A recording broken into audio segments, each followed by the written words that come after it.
ফিতনা ফাসাদ থেকে বাঁচতে হলে বাড়িতে অবস্থান করতে হবে। বিনা প্রয়োজনে বাহিরে যাওয়া, অপ্রয়োজনীয় সময় নষ্ট করা, আড্ডা দেওয়া, এই ধরনের কাজ থেকে বিরত থাকতে হবে যদি ফিতনা থেকে বাঁচতে চাই।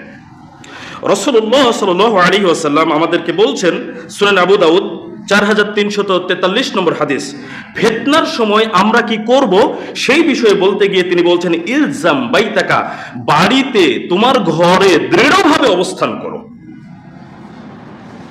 বাড়িতে আছেন, বাহিরের ফিতনা থেকে আপনি বেঁচে গেলেন, এটা বাঁচার একটা মাধ্যম।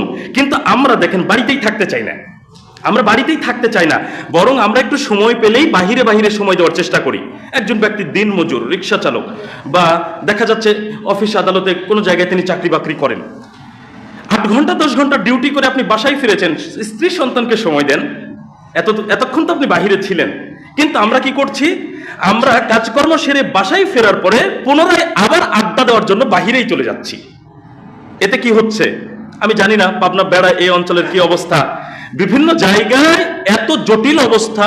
ফেসবুক ইন্টারনেটে ঢুকলে তো পরকিয়া মনে হয় যে কে কয়জন বাদ আছে 100-র ভেতরে আল্লাহই ভালো জানেন। এই পরকিয়া কারা করছে বলেন?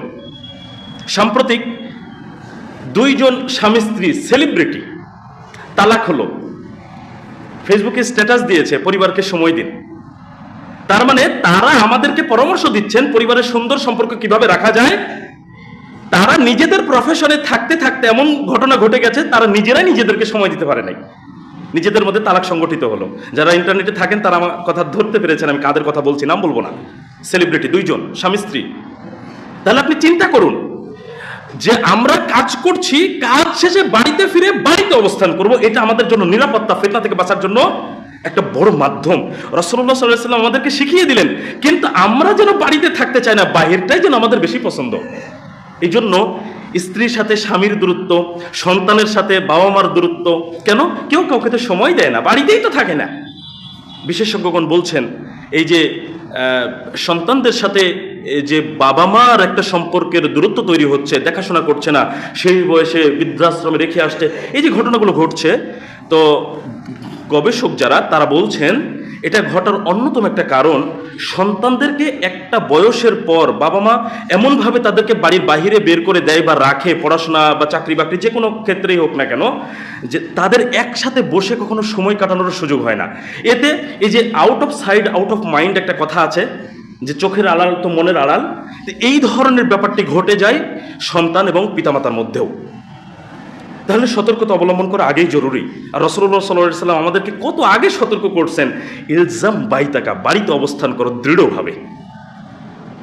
এই বাড়িতে অবস্থান করার কিছু উপকারিতা আছে। উপকারিতা কি? 1, বাহিরের ফিতনা এবং গুনাহ থেকে বাঁচা যায়।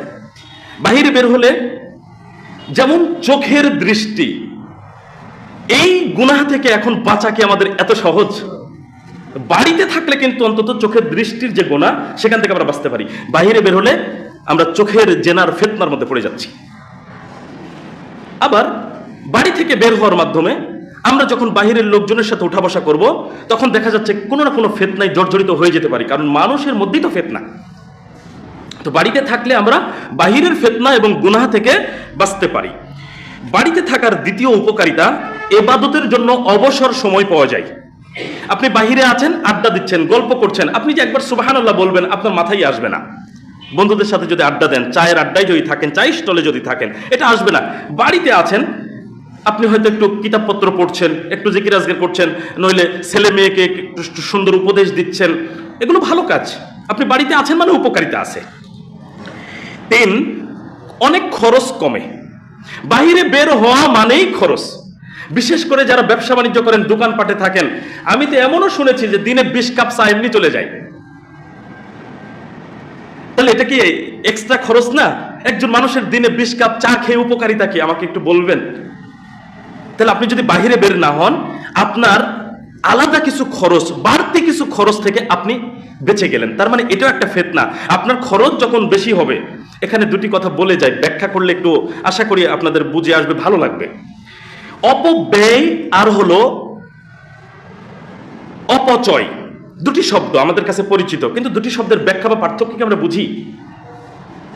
অপব্যয় কি?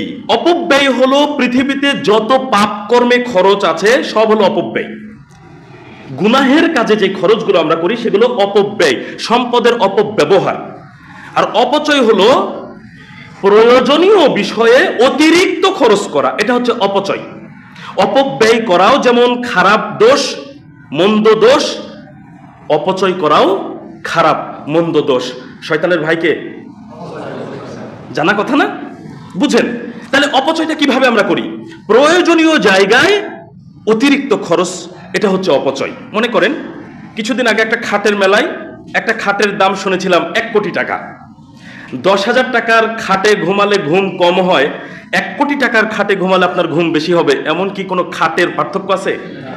তাহলে 10,000 টাকার খাটে ঘুমালে ঘুম হয়, আপনার সামর্থ্য কি আছে না আছে সেটা আমি জানি না, 1 কোটি টাকার খাট যে আপনি কিনলেন, আপনার প্রয়োজনের অতিরিক্ত আপনি খরচ করেছেন কিনা, এটাকে অপচয় বলা হয়। একটা পোশাক যার দাম মনে করেন 2,000 টাকা, আপনি কিনলে স্বাচ্ছন্দ্যে পড়তে পারছেন, সেই পোশাক 50,000 টাকা দিয়ে কেনার কোনো প্রয়োজন আছে? আপনি যদি ওই পোশাকটা এত এত দাম দিয়ে কিনেন, ওই টাকা কিন্তু অন্য প্রয়োজনে ভালো কাজে লাগাতে পারতেন। এই যে প্রয়োজনের জায়গায় অতিরিক্ত খরচ করলেন, এটা হলো অপচয়। তাহলে যখন আমরা বাড়িতে অবস্থান করব, তখন বাহিরের যে কিছু অপচয়মূলক খরচ হয়ে যায়, বাড়তি কিছু খরচ হয়ে যায়, সেই খরচ থেকে অন্তত আমরা বাঁচতে পারি। সাম্প্রতিক একজন ভাই প্রবাসী, তো সেই ভাইটি সিগারেট পান করত। সে নিয়াত করলেন সিগারেট পান করা ছেড়ে দেব। তো যেই টাকার সে সিগারেট খেত প্রবাসে বসে, সেই টাকাটা সে প্রতিদিন হিসাব করে সিগারেট না খেয়ে একটা প্লাস্টিকের কোটোর ভিতরে রেখে দিত।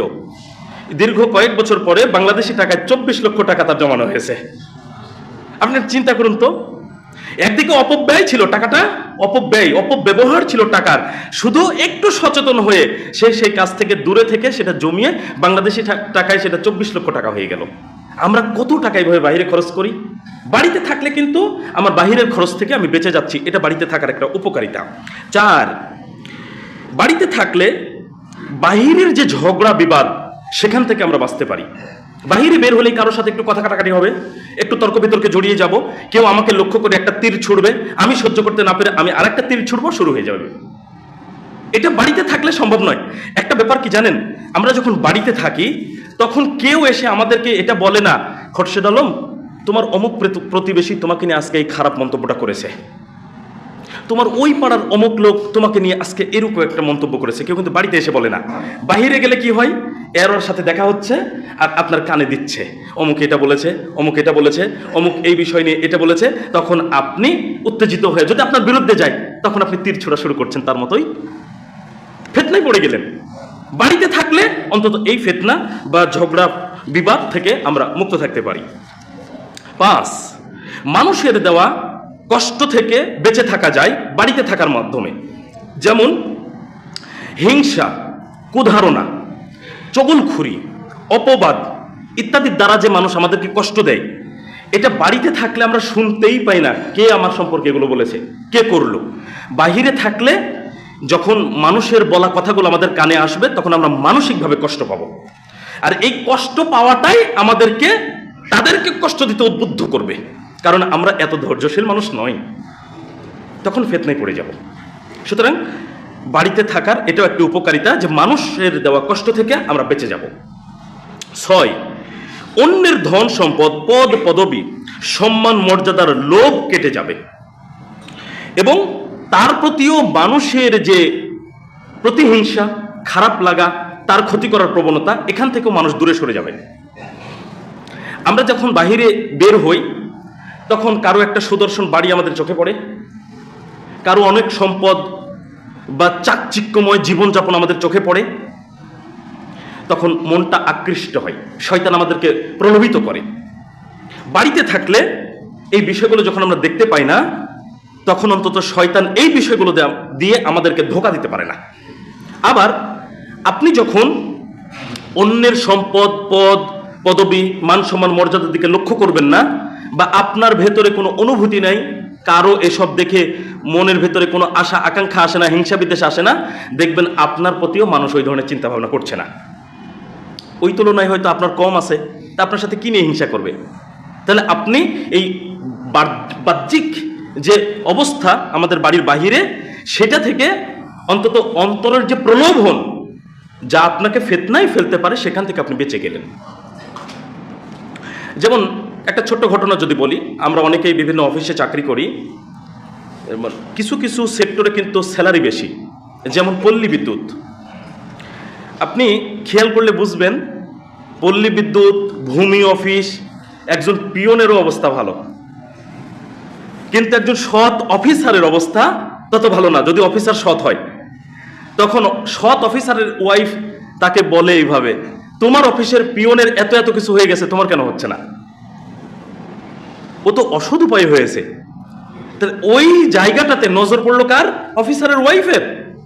এখন ওয়াইফের কথাই যদি প্রলোভিত হয়ে অন্তরে যদি লোভ লালসা ঢুকে যায় এবং সেও যদি অন্যায় করা শুরু করে, তাহলে সে সম্পদের ফিতনায় পড়লো কিনা, গুনাহের মধ্যে পড়লো কিনা। আমরা যখন বাহিরে বের হই, এই যে দুনিয়ার জৌলুস চাকচিক্য যখন আমাদের চোখের সামনে পড়ে, তখন শয়তান আমাদের ভেতরে উকি ঝুঁকি দেয়।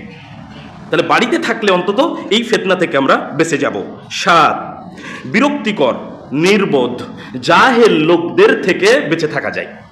বাহিরে বের হলে তো এই ধরনের মানুষকে আমরা বেশি দেখতে পাই, জাহেল, নির্বোধ, বোকা, যারা দিন ধর্ম মানে না, গুনাহগার, এমন ব্যক্তিরাই আমাদের কাছে বেশি।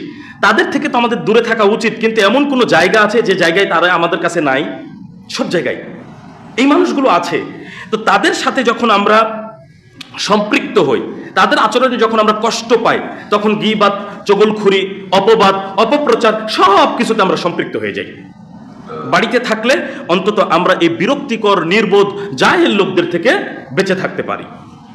8, আমরা যখন বাসায় অবস্থান করব, তখন আমরা স্ত্রী সন্তানদেরকে সময় দেওয়ার মাধ্যমে সন্তানদের আদর্শ মানুষ হিসেবে গড়ে তোলার একটা সুযোগ পাই। সক্রেটিস বলছেন, যেই সন্তানের জন্য আপনি এত পরিশ্রম করে ধন সম্পদ উপার্জন করে তাদেরকে স্বাবলম্বী করে রেখে যাওয়ার চেষ্টা করছেন, তাদেরকে মানুষের মতো মানুষ করার জন্য কতটুকু সময় ব্যয় করছেন। তাহলে আমরা যদি বাহিরে বের না হয়ে বাড়িতে থাকি, অন্তত বাহিরের ফিতনা থেকে বাঁচলাম এবং স্ত্রী সন্তানদেরকে সময় দেওয়ার মাধ্যমে পরিবারটাকে সুন্দর করতে পারবো, সন্তানদেরকে আদর্শ সন্তান হিসেবে গড়ে তোলার জন্য সুযোগ পাবো। এটা বাড়িতে থাকার উপকারিতা। তাহলে দ্বিতীয় নম্বর পয়েন্ট আমরা জানলাম, যদি আমরা ফিতনা ফাসাদ থেকে বাঁচতে চাই, অপ্রয়োজনে বাহিরে থাকবো না, বাড়িতে অবস্থান করবো ইনশাআল্লাহ। আল্লাহ আমাদেরকে